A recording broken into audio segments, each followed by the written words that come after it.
the endless dark between stars where silence pressed against the hull like a living thing, Lisa Carter floated alone.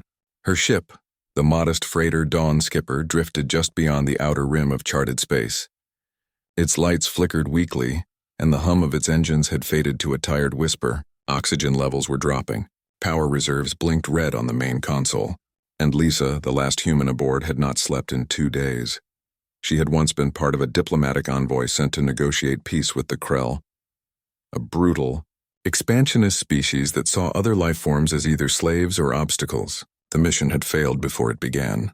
The Krell attacked without warning. Lisa's crew, 10 good people, were gone in minutes, vaporized in a plasma strike that tore through their vessel like paper. Only Lisa survived, thanks to a last-second escape pod and a desperate jump into uncharted territory. Now, she was running on fumes, both machine and spirit, but she was not truly alone. From the cargo bay came a soft, rhythmic clicking like stone tapping against stone, but warm, almost musical. Lisa turned, and there, coiled on a pile of thermal blankets, lay Zin. The dragon was no bigger than a wolf, her scales a shifting silver blue that caught what little light remained in the cabin. Her eyes, large and golden, blinked slowly at Lisa, full of calm intelligence. Zin was not from Earth, not from any human world. Lisa had found her 3 months ago on a dead moon orbiting a collapsed star. The moon had been covered in ancient ruins, crumbling towers of crystal and bone, and in the center of it all, a single egg, pulsing with faint light. Against all protocol, Lisa had taken it aboard. When it hatched, the creature inside imprinted on her instantly. She named her Zin, after a word in an old Earth myth meaning spark. Dragons, according to Siltheri legend, a race long vanished from galactic records, were not beasts.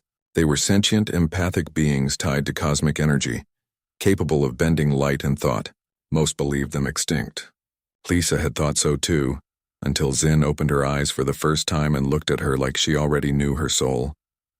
Since then, Zin had been her companion, her protector, and, in quiet moments, her only comfort. The dragon didn't speak in words, but Lisa understood her through gestures, hums, and the way her scales shimmered with emotion, bright when happy, dim when worried. Lisa reached out and gently stroked Zin's snout. "We're running out of time, little spark," she whispered. Zin responded with a low purr and nudged Lisa's hand with her head as if to say, "I am here. We face it together." Just then, the ship's proximity alarm beeped, a soft, urgent tone. Lisa scrambled to the console. A vessel was approaching fast, and it wasn't Krell. Its signature was smooth, organic, unlike the jagged energy spikes of Krell warships. Before she could react, a beam of pale green light enveloped the Dawn Skipper. The ship shuddered, then went still. Gravity shifted. Lisa's stomach lurched. Zin hissed, wings flaring protectively around Lisa. When the light faded, they were no longer in their own ship. They stood on a wide, open platform made of living crystal. The air smelled of rain and ozone. Towering trees with silver leaves swayed gently, though there was no wind. Above, 2 moons hung in a violet sky, casting soft light over a city that seemed grown from the planet itself. Sweeping arches, bridges of woven light, buildings that pulsed like hearts. A figure approached, tall and graceful. She moved with the quiet certainty of someone who had never known fear. Her skin was pale as moonlight, her ears long and pointed. Her eyes, deep green, like forest pools, locked onto Zin with awe. "A skyborn," the woman breathed, her voice like wind through reeds. "I thought they were gone forever." Lisa stepped in front of Zin. "Who are you?" "Where are we?" The woman bowed slightly. "I am Alara, heir to the Siltheri throne. You stand on Ethel, our sanctuary world, hidden for 300 cycles." Lisa's breath caught. The Siltheri, the elf-like race spoken of only in ancient archives. A myth. Yet here she was, real and radiant. "You brought a dragon back to us," Alara continued, her gaze softening. "That is no small thing." Lisa hesitated. "She's not yours to take." Alara smiled gently. "I do not wish to take her. I wish to thank you." The bond between Siltherian dragons was broken long ago by betrayal and pride. We lost them, and with them a part of ourselves. Zin, sensing no threat, uncurled and stepped forward. She tilted her head, studying Alara. Then slowly, she extended a wing and touched the Silthari's hand. Alara gasped. Tears welled in her eyes. "She remembers," she whispered. "The old song, It still lives in her. Over the next few days, Lisa and Zin were given shelter in the heart of the city, a dome of living quartz that glowed with inner warmth. The Silthari were peaceful, their society built on harmony with nature and cosmic energy. They did not use weapons. They did not wage war. They sang to the stars and listened for answers. Lisa, hardened by years in the frontier, found their ways strange at first, but she also found peace. For the first time since leaving Earth, she slept without nightmares. Alara spent hours with her, sharing stories of the old alliance. Dragons and Silthari once flew together across the galaxy, guarding balance, healing rifts in spacetime, guiding lost souls home. But when the Krell rose to power centuries ago, the Silthari Council chose isolation over conflict. The dragons, feeling abandoned, vanished into the void. "We thought they had died out," Alara said one evening as they sat beneath a canopy of glowing vines. "But they were waiting for someone worthy." Lisa looked at Zin, who was curled nearby, humming softly as she cleaned her claws with delicate precision. "Why me?" Lisa asked. "I'm just a freighter pilot. I've got no special powers." "Perhaps that is why," Alara replied. "You did not seek power. You offered kindness. That is rare in this age. But peace never lasts long in a galaxy ruled by hunger." On the fifth night, the sky turned red. Alarms rang through Ethel, not mechanical, but a chorus of deep, mournful chimes from the city itself. The Silthari gathered in the central plaza, faces pale with dread. "The Krell have found us," Alara said, her voice tight. "They must have tracked your ship's signature." Lisa's blood ran cold. "How many?" "A full battle fleet. They will be here by dawn." Panic rippled through the crowd. The Silthari had no army, no weapons. Their only defense was their cloaking field, a barrier woven from starlight and song. But it would not hold against a direct assault. Lisa stood. "I've fought them before.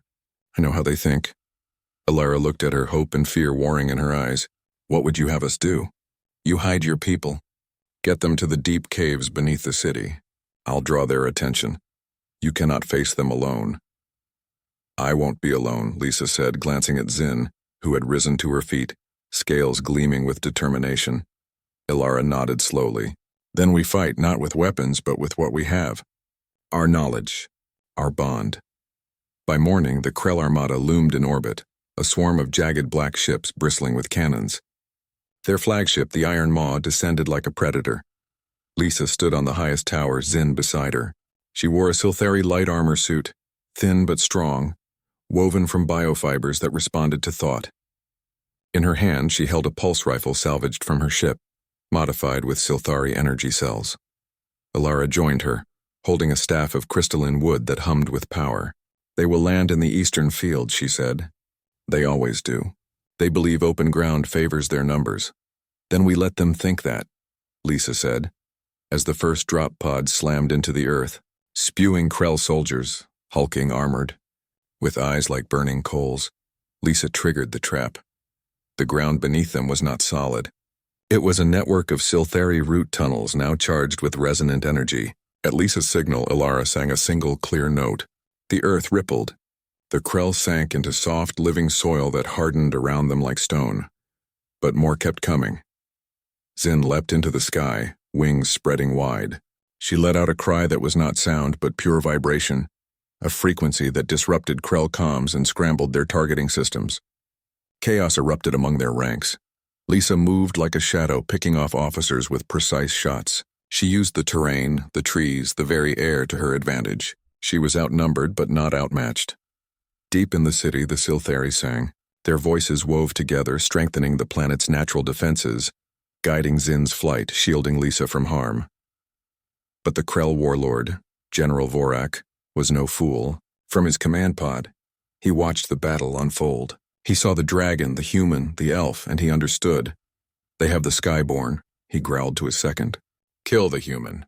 Capture the dragon. Burn the rest." A squad of elite hunters broke off from the main force, moving with terrifying speed toward Lisa's position. Cornered near the river of light that ran through the city, Lisa fired her last shot. The rifle clicked empty. 3 Krell hunters closed in, blades drawn. Zin dove from above, knocking one aside with a sweep of her tail. But another lunged, slashing at Lisa's side. She cried out, stumbling back. Just as the final hunter raised his blade, Ilara appeared, staff blazing. She struck the ground and roots erupted, impaling the Krell where he stood. Lisa collapsed to her knees, blood soaking her suit. Zin landed beside her, pressing her warm body against Lisa's, humming a healing tone. Ilara knelt. "You are hurt." "Just a scratch," Lisa gasped, though pain lanced through her ribs. Above, the Iron Maw began powering its main cannon, a weapon capable of cracking a planet's core. They mean to destroy Ethel. Weeks passed on Ethel, and the wounds of battle began to fade. The Silthari rebuilt what the Krell had threatened to destroy, not with tools but with song and light. Vines grew over scorched earth. Crystals bloomed where plasma had struck, and the river of light flowed brighter than ever. Lisa stayed not as a guest but as part of the weave, her presence now woven into the life of the sanctuary world. Zin spent her days soaring with the elder dragons, learning the old ways. Her scales shimmered with new patterns, echoes of ancient knowledge returning to her bloodline. Yet every evening she returned to Lisa's side, curling around her like a living blanket as they watched the twin moons rise. Ilara often joined them, her silver hair catching the starlight. She spoke less of war now and more of hope. "The galaxy believes the Silthari are gone," she said one night. "But we are not, and with Zin's return we must reawaken." Lisa understood what that meant. Hiding was no longer enough. The Krell were wounded, not defeated, and if they ever returned with greater force, Ethel would not survive a second siege. "You're thinking of leaving," Lisa said quietly. Ilara nodded. "Not just me. Our people must rejoin the galactic currents, but we cannot do it alone. We need allies, voices that others will listen to." She looked at Lisa. "Yours is one such voice." Lisa hesitated. She had spent years running from responsibility, from connection, but something had changed inside her, forged in fire, tempered by friendship. "What do you need me to do?" "Come with us," Ilara said. "Not as a human, but as a bridge. Show the galaxy that peace is possible, that old enemies can become allies, that dragons still fly." The idea terrified Lisa. Earth's alliance was fractured, distrustful of anything non-human. Most still saw the Silthari as myth and dragons as fairy tales. Convincing them would be like trying to move a star with bare hands. But then Zin nudged her shoulder, eyes glowing with quiet certainty. "Okay," Lisa said. "I'll go." Preparations began at once. The Silthari crafted a new ship, not metal and circuits but living wood and light crystal, grown from the heart of Ethel itself.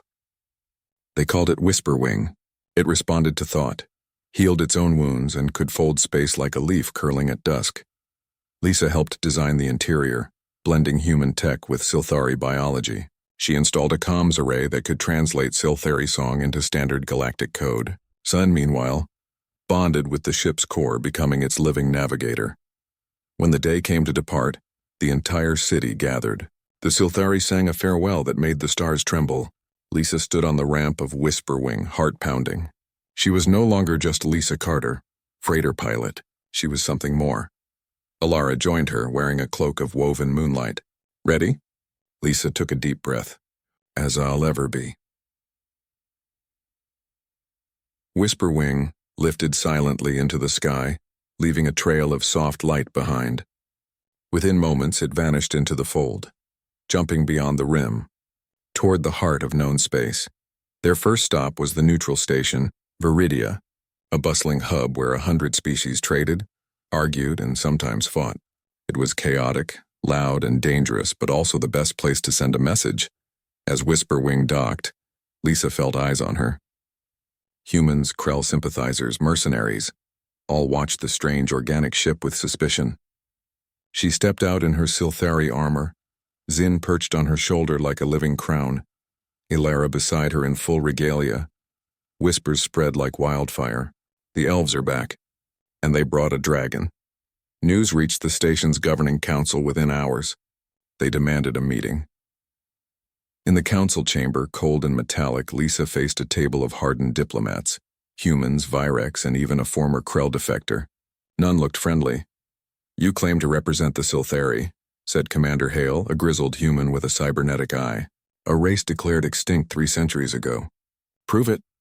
Ilara stepped forward, but Lisa raised a hand. This was her moment. She turned to Zin. "Show them!" Zin leapt from her shoulder, landing in the center of the room.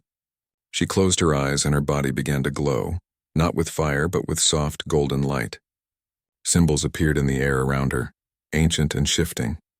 Records of the Silthari Dragon Alliance etched in pure energy. The council members gasped. The Virex delegate bowed. Even Hale's cyber eye flickered with awe. "That's not tech," he muttered. "That's alive." "It's truth," Lisa said. "The Silthari never vanished. They chose peace over war. But the Krell are growing stronger. If we don't stand together, no one will be safe."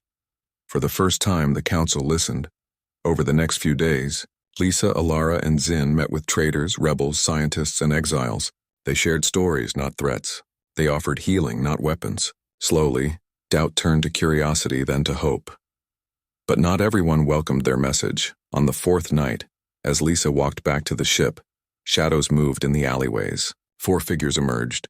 Krell mercenaries hired by a rival faction that profited from war. "The human who plays with elves and lizards," sneered their leader, a scarred brute with plasma knuckles. "Hand over the dragon." "Maybe we let you live," Lisa didn't flinch. "Zin isn't a pet. And I don't bargain with thugs." The fight was quick and brutal. Lisa used her knowledge of close-quarters combat, dodging plasma strikes and using the narrow alley to her advantage. But she was outnumbered. Just as one mercenary grabbed her arm, Zin struck from above, a blur of silver and fury. Her claws tore through armor like paper. Her tail slammed another into a wall. The last 2 fled, screaming about cursed beasts. Lisa leaned against the wall, breathing hard. Sign landed beside her, humming softly. "Thanks, little spark," Lisa whispered. But the attack changed things. Word spread that the Krell were willing to pay fortunes for a live dragon, or the head of the human who protected her. Fear returned to Viridia. Allies grew quiet. The council delayed their decision. Alara found Lisa on the observation deck staring at the stars. "They are afraid," she said. "They should be," Lisa replied. "The Krell don't play fair. They'll burn whole stations to get what they want. Then we must give them something they cannot ignore." Lisa looked at her. "What do you mean?" "A demonstration. Not of power, but of unity." The next morning, Lisa broadcast a message across all open channels. She stood on the main plaza of Viridia, Zin beside her, Alara behind. Around them dozens of species gathered, some curious, some hostile. "I am Lisa Carter," she began, voice steady. "Once I believed the galaxy was too broken to fix. That love, trust, and peace were just words. But I was wrong."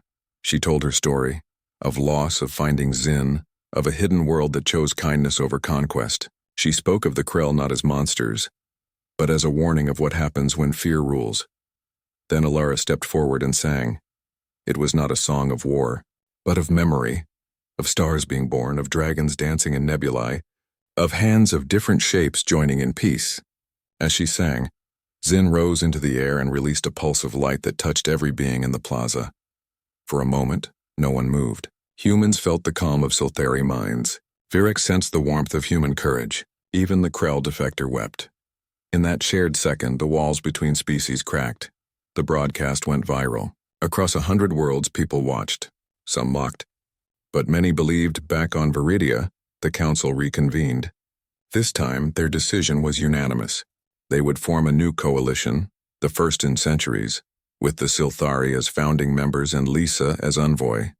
But victory came with a cost, as Whisperwing prepared to leave for its next destination. A coded message arrived. It was from a human colony on the edge of Krell space, Nova Haven. They were under siege. Their distress call had been ignored by the Alliance. They had 1 day of power left. And they mentioned something strange. A dragon-shaped shadow had been seen circling their planet at night. Lisa's blood ran cold. It can't be. Alara read the message again. There are other Skyborn. We always knew some survived. If the Krell capture one, Lisa didn't need to finish. A captured dragon could be weaponized, tortured, used to track others. We must go, Zin hummed, her scales darkening with urgency. It's a trap, Alara said. The Krell know we would respond. Then we walk into it, Lisa said. Because if there's even a chance another dragon is out there, we can't leave them alone. Whisperwing folded space once more, racing toward the edge of darkness. As they approached Nova Haven, the planet was shrouded in smoke. Krell ships orbited like vultures, but in the upper atmosphere something moved, Fast, silent, wounded. A second dragon. Smaller than Zin, its scales dull and cracked, it darted between debris, clearly exhausted. It had been protecting the colony, using its energy to shield their last dome. Her name is Kale, Zin suddenly said, not in words, but in a thought that echoed in Lisa's mind. It was the first time Zin had ever spoken directly into her thoughts. She's one of the lost, Ilara whispered, separated during the Great Silence. Lisa made her choice instantly. We're getting her out.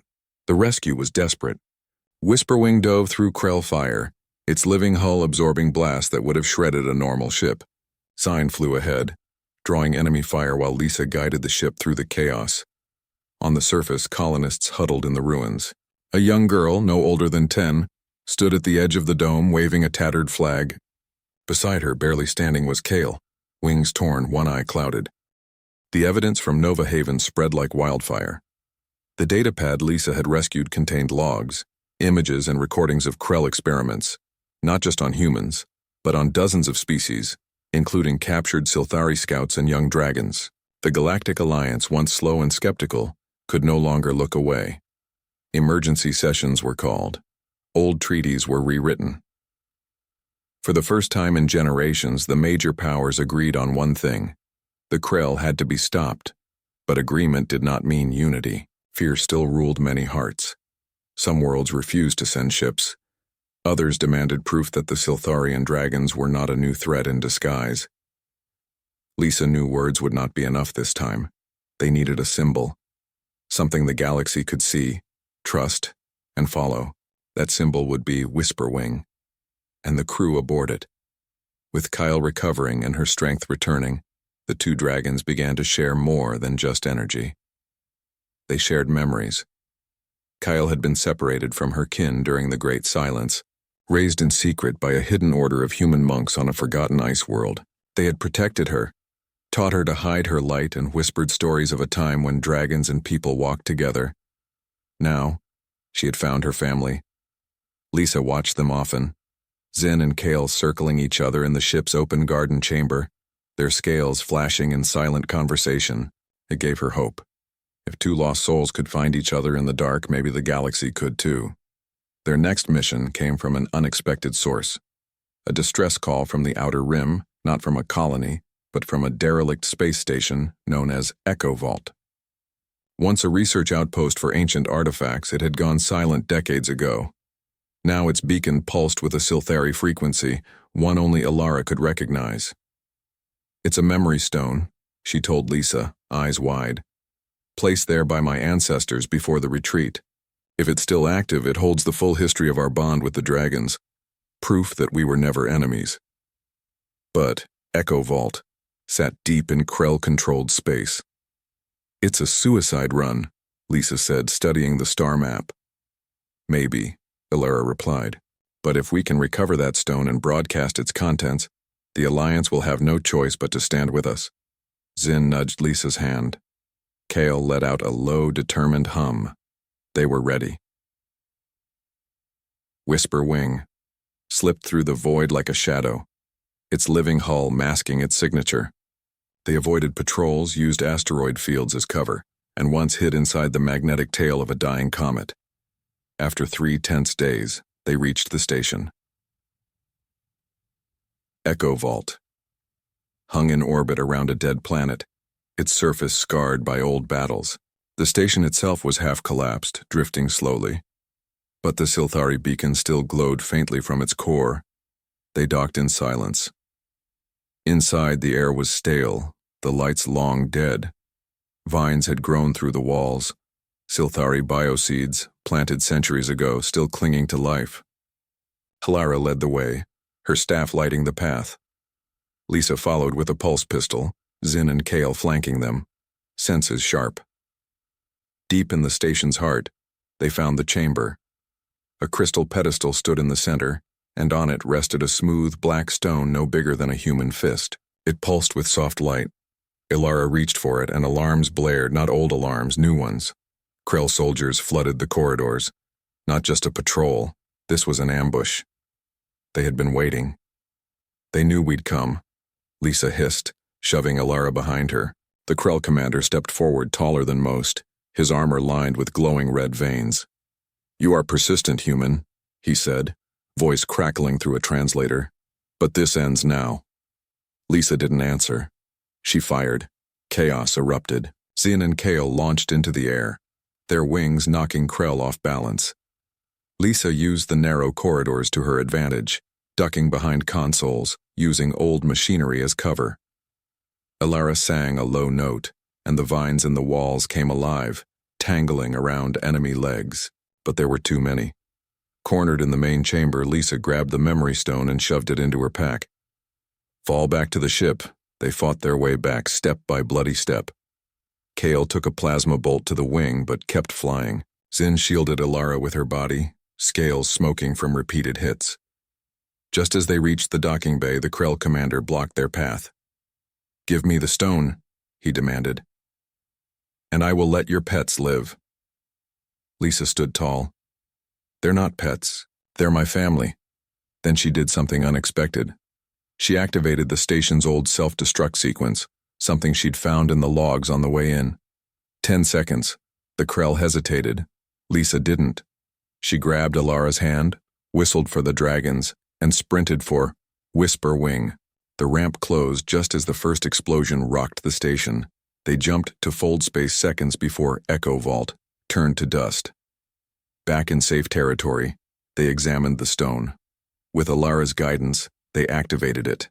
Light filled the chamber, showing images of Silthari and dragons building cities among the stars, healing wounded planets, teaching young ones of all species to listen to the song of the cosmos. It showed the betrayal, not by the Silthari, but by a rogue faction that had tried to enslave the dragons. The Silthari Council had exiled them, but the damage was done. The dragons left, heartbroken. The truth was clear. The Silthari had never broken the bond. They had protected it. Lisa broadcast the recording across every open channel. This time, the galaxy listened. Worlds that had refused to join now sent ships. Former enemies offered supplies. Even neutral traders began sharing intel on Krell movements. The coalition grew, not through force but through truth. But the Krell were not idle. Their supreme warlord, Korax the Unbroken, emerged from hiding. He had ruled the Krell for over a century, a monster who bathed in the fear of others. He declared a final crusade. He would burn every world that sheltered dragons or elves, and he would make Lisa Carter watch as he crushed her family one by one. His first target, Ethel. Lisa's blood ran cold when she heard the news. "They're going after the sanctuary." "They know it's weak," Alara said, voice tight. "Most of our warriors are with the coalition fleet. The city is guarded only by elders and children. Then we go back," Lisa said without hesitation. "It's a trap," Kale hummed into Lisa's mind. "He wants us there." "Then we give him what he wants," Lisa replied. "But not the way he expects." They didn't go alone. The coalition sent a task force, human cruisers, Virex fighters, even former Krell defectors who hated Korax more than anyone. But Lisa knew ships wouldn't win this battle. The Krell had numbers, firepower, rage. What they needed was something the Krell could not understand. Unity as Whisper Wing. Approached Ethel, the sky was already black with Krell vessels. Korax's flagship, the Worldbreaker, loomed over the planet like a god of ruin. But Lisa had a plan. While the coalition fleet engaged the outer defenses, Whisper Wing slipped through the chaos and landed in the heart of the city. The Silthari elders were waiting. "The old ritual," Alara said. "The one that binds dragon, elf, and world. It required all four: Lisa, Alara, Zin, and Kael." They stood in the central plaza, hands and wings touching, the memory stone at their feet. The elders began to sing. The ground trembled. Light rose from the soil, from the trees, from the very air. Above, the battle raged. Ships exploded, lasers tore through hulls. But on Ethel, something ancient woke. Zin and Kale rose into the sky, not to fight, but to sing. Their voices joined the Silthari, weaving a frequency that resonated with the planet's core. The twin moons aligned. The river of light surged, and then, a pulse, not of destruction but of truth. It washed over the battlefield. Every being within range, Krell, human, Virex, felt it. Not pain, but memory. They saw the galaxy as it could be, not a place of conquest, but of connection. They saw Lisa's loneliness, Ilara's sorrow, Zin's loyalty, Kale's courage. They saw their own lost hopes reflected in the light. For a moment, even the Krell hesitated. Korax screamed in rage, ordering his ships to fire on Ethel's core, but his own crew refused. One by one, Krell soldiers dropped their weapons. Some wept. Others turned on their officers. The Worldbreaker's engines died. Korax, alone and furious, tried to flee, but the coalition surrounded him. He was captured, not killed. Lisa insisted on it. He needs to see what he tried to destroy, she said. Peace did not come overnight. The Krell Empire fractured. Some factions surrendered, others fled into the unknown. But the war was over. In the weeks that followed, Ethel became a beacon. Species from across the galaxy came, not to fight but to learn, to heal, to remember. Lisa stood on the same tower where she had once faced the Krell invasion. Now the sky was clear. Zin and Kale circled above, playing in the light. Ilara joined her, silent for a long moment. "You gave us back our future," she said. Lisa shook her head. "We gave it to each other." She had once believed love was lost to her, that the stars were cold and empty. But here, with dragons in the sky and friends at her side, she knew the truth. Love was never gone. It was just waiting to be found again. And in the quiet hum of the universe, Lisa Carter finally felt at home. Peace settled over Ethel like morning mist, soft and steady. The twin moons cast their silver light on rebuilt towers and blooming crystal gardens. The river of light flowed stronger than ever, humming with the quiet joy of a world that had faced extinction and chosen life instead. But Lisa Carter knew peace was not an end, it was a beginning. And beginnings, she had learned, were never simple. Weeks after the fall of Korax, reports began trickling in from the far edges of known space, not of war but of silence. Entire colonies, human, Virex, even small Silthari outposts had gone dark. No distress calls, no energy signatures. Just empty worlds and drifting ships as if their people had vanished overnight. At first, the coalition dismissed it as aftermath, refugees fleeing, systems failing. But Lisa felt a chill in her bones. Zin did too. The dragon's scales dimmed without reason, and she often stared into the void between stars, as if listening to something no one else could hear. One evening, as Lisa walked the garden paths with Ilara, a message arrived. It was fragmented, weak, but unmistakable. It came from Nova Haven, the colony they had saved months ago. The same young girl who had waved the tattered flag now sent a single image, a black symbol carved into the side of their main dome. It looked like a spiral with no center, pulsing faintly in the recording. "That's not Krell," Ilara whispered, her face pale. "That's older. Much older." She led Lisa to the Elder's Archive, a chamber deep beneath the city where memories of the galaxy's oldest days were kept. There on a wall of living stone was the same symbol. "The Void Weavers," Ilara said, voice trembling. "A myth even to us. Beings who do not conquer, they consume. Not flesh, not metal, but meaning, hope, memory. They leave shells behind, empty of everything that made them alive." Lisa's stomach dropped. "You're saying something is erasing people? From the inside out?" Ilara nodded. "And if they've returned, the Krell War was just a distraction. A way to weaken the galaxy before the real threat arrived." Zin let out a low, mournful hum. Kale, resting nearby, lifted her head, eyes wide with fear. They had to act, but who would believe them? The coalition was still healing. Worlds were rebuilding. To speak of ancient cosmic predators would sound like madness. "We go alone," Lisa said. "Just us, find the source. Learn what we can." Ilara agreed. The Silthari could not afford another war. Not against something they barely understood. But they could send a whisper wing, prepared for departure once more.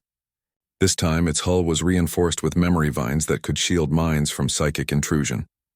Zin and Kale carried Siltheri resonance crystals in their claws, anchors to their true selves in case the void tried to take them. Their first stop was Nova Haven. When they arrived, the colony was eerily quiet. Crops still grew, lights still glowed, but no one came to greet them. Doors stood open, meals sat cold on tables, and on every wall, the spiral symbol pulsed faintly, drawn in ash or blood or something worse. In the central square, the young girl stood alone. Her eyes were empty. "Lisa," she said, voice flat. "You came back." Lisa approached slowly. "What happened here?" "They showed us the truth," the girl said. "That nothing matters. That love is a lie. That fighting, hoping, dreaming, it's all noise." So we stopped. Lisa's heart ached. This wasn't death. It was worse. It was surrender. Zine stepped forward and touched the girl's forehead with her snout. A soft golden light spread from the contact. The girl blinked. Tears filled her eyes. "I forgot my mother's face," she whispered. "But I remember now." The light faded. The spiral on the wall cracked and turned to dust. They're vulnerable to connection, Lisa realized, to real feeling. But before they could learn more, the sky darkened, not with ships. With absence, a patch of stars simply disappeared. Not blocked. Gone. As if the universe itself had been cut out and stitched back together with nothing inside. "The Weavers are near," Ilara said, gripping her staff. Whisperwing fled just as the void spread toward the planet. Behind them, Nova Haven's lights flickered but did not go out. The girl's memory had held, a tiny spark against the dark. They tracked the anomaly to a dead system at the galaxy's edge, a place with no name, only a black hole surrounded by frozen ruins. The ruins were not built. They were grown, then twisted, as if something had tried to shape life and failed. In the center floated a structure, a sphere of obsidian, covered in the spiral symbol pulsing like a slow heartbeat. "That's their nest," Kale hummed into Lisa's mind. "They're feeding on the black hole's echo, the last screams of what fell in." Lisa knew they couldn't fight this with weapons. The Void Weavers didn't have bodies. They were ideas given form, fears made real. To attack them was to feed them. "Then we give them something they can't digest," Lisa said. She turned to Ilara. "Sing the oldest song. The one before war, before fear." Ilara closed her eyes, and she sang. Not of battles or heroes, but of small things. A child's laugh, the first rain after drought, the warmth of a hand held in the dark. Zine and Kale joined her, their voices weaving dragon light into the melody. Lisa added her own voice, rough, human, full of all the pain and joy she had ever known. The song poured from Whisperwing, not as sound, but as pure meaning. The obsidian sphere trembled. Cracks appeared. Light, real, golden, living light began to seep through. From within, whispers rose, not of despair, but of forgotten hope, the voices of those who had been taken. The Void Weavers recoiled. They could consume fear, but not love. They could erase memory, but not the act of remembering. The sphere shattered. Light exploded outward, not destroying, but restoring. Across the galaxy, silent colonies woke. People blinked as if from a dream. The spiral symbols vanished, and in the ruins a single seed floated free. A tiny, glowing pod. Lisa caught it in her hands. It pulsed gently like a heartbeat. "A new dragon egg," Ilara said in awe. They returned to Ethel not as warriors, but as gardeners. The egg was placed in the heart of the city, watched over by Zin, Kale, and the elders. The coalition, now united not by fear but by shared survival, began to change. They built schools that taught empathy alongside engineering. They shared stories, not just resources. And they listened, to the stars, to each other, to the quiet hum of the universe. Lisa still flew with Whisperwing, but no longer as a soldier. She became a messenger, a healer, a bridge. Sometimes she visited Earth not as a stranger, but as someone who carried the galaxy in her heart. One night, as she stood on the tower with Ilara, watching Zin and Kale teach the new hatchling to fly, Lisa finally understood. She had once thought love was lost to her, buried under duty, loss, and the cold void of space. But love had never left. It had been waiting in a silver-scaled dragon on a dead moon, in an elf princess who sang to the stars, in a little girl who remembered her mother's face, in every hand that reached out in the dark, hoping someone would reach back. The galaxy was vast, yes, and full of dangers, but it was also full of light, small, stubborn, and unbreakable. and Lisa Carter, once alone, now belonged to it all. Months had passed since the fall of the Void Weavers, and the galaxy breathed easier. Colonies thrived. Trade routes reopened. Children played under skies no longer shadowed by warships. Yet Lisa Carter felt a quiet unease settle in her chest like a stone she couldn't name. Peace was real, but it was also fragile. And fragile things, she knew, needed tending. On Ethel, life bloomed in new ways. The dragon hatchling, named Rin for first light, grew quickly, her scales shimmering with hints of both Zin's silver and Kale's deep blue. She learned to fly by chasing fireflies made of starlight, guided by her elders with gentle nudges and soft hums. The Siltheri taught her songs. Lisa taught her tricks, like how to balance a fruit on her snout or mimic human laughter. But Ryan was more than a child. She was a symbol. The first dragon born in centuries. Her very existence whispered to the stars. We are still here. Still, Lisa couldn't shake the feeling that something was missing. Not a threat, she would have sensed danger through Zin, but a silence, a gap, as if the universe had healed its wounds but forgotten to sing again. One morning, while walking the Crystal Grove with Alara, Lisa voiced her thoughts. Everything's calm, she said, watching Rin tumble through glowing vines. Too calm, like we're holding our breath. Alara paused, her hand resting on a tree that pulsed with slow green light. You feel it too, she said softly. The stillness after the storm. But stillness is not emptiness. It is space, room to grow. I hope you're right, Lisa replied. But what if we've won the war and lost the reason to keep going? Before Alara could answer, an alert chimed in Lisa's wristband, a signal from the outer observation ring. Not a distress call, not an attack, just a message repeating, in no known language. Yet Zin, who had been napping nearby, lifted her head sharply. She let out a single, clear note, a sound Lisa had never heard before. Ancient. Questioning. She recognizes it, Alara whispered. They rushed to the sky spire, the highest point on Ethel, where the Silthari kept their deep space listeners. The signal played on a loop, a series of tones that rose and fell like breath, layered with harmonics that seemed to shift depending on who heard them. To Lisa, it sounded like a lullaby. To Zin, it was a summons. It's coming from the galactic core, Alara said, tracing the signal's path on a star map, a place we've never reached. Even our oldest ships could not survive the radiation storms there. But Whisperwing isn't just a ship, Lisa said. She's alive. Maybe she can. Zin stepped forward, wings flared. Kale joined her, eyes bright with determination. Even Rin chirped eagerly, though she was too young to fly far. They want to go, Alara said. The call is for them. For all dragons, Lisa understood. This wasn't about danger. It was about origin. The dragons had returned, but they had never known where they came from. Now something or someone was calling them home. Preparations began at once. The Silthari wove protective charms into Whisperwing's hull, shielding it from cosmic radiation. Lisa upgraded the navigation core with a blend of human logic and Silthari intuition. Rin was left in the care of the elders, though she cried when Zin nuzzled her goodbye. She'll be safe, Alara promised. And you'll return, Lisa wasn't sure. The core was uncharted. Legends said time bent there. That stars were born and died in the same breath. But if this was the dragon's chance to remember who they truly were, she wouldn't stand in their way. Whisperwing. Launched at dawn, folding space with a sound like a sigh. The journey was unlike any before. As they neared the core, reality itself seemed to soften. Stars blurred into rivers of color. Time stretched and snapped. Lisa saw flashes. Memories that weren't hers. A dragon soaring through a nebula of liquid light. A Silthari child placing a hand on an egg that glowed like a sun. A human voice singing in the dark. We're not just traveling through space, Lisa murmured. We're moving through story. Zin and Kale sat at the front of the ship, eyes closed, scales pulsing in time with the signal. They weren't afraid. They were remembering. After what felt like days or maybe minutes, they arrived.